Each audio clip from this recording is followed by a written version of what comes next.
Hi there, this is Josh McKinnon with McKinnonHomes.ca, brokered by eXp Realty. And today we're talking condominium documentation, specifically management agreements. Let's take a look.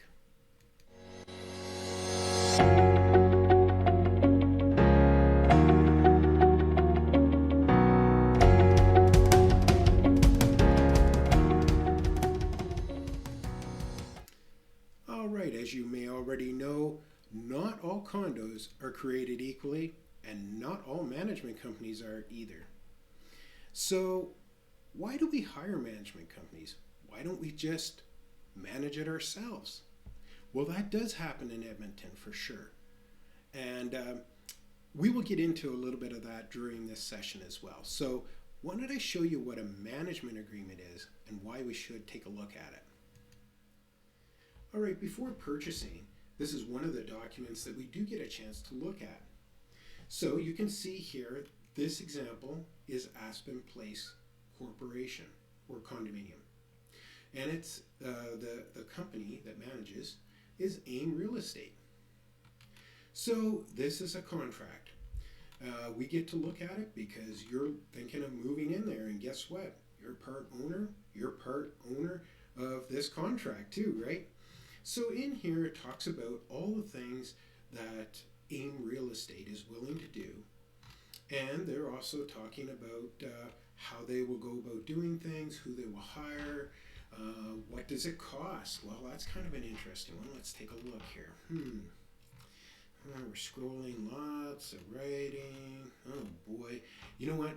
All of this is super important because as an owner, you need to know how do they manage things here? Well, here's one thing. They're not going to spend anything more than $2,000 without getting consent. So you know they're not going to run away with the piggy bank over something, but if they have emergencies, they are going to need a lot of help getting that money released so that they can do it.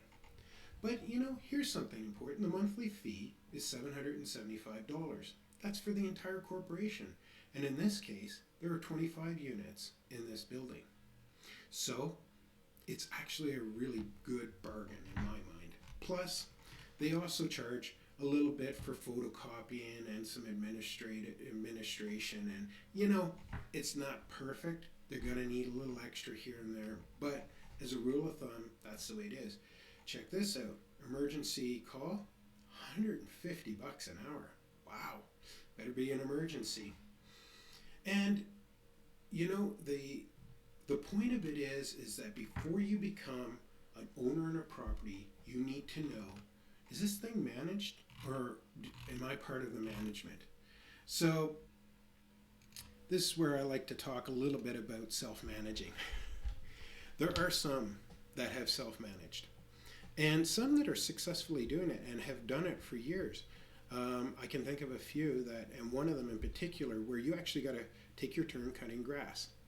And so for some, that's not so bad. There's no fences. They like the idea of getting to know their neighbors. They feel that they can save enough money that it makes sense.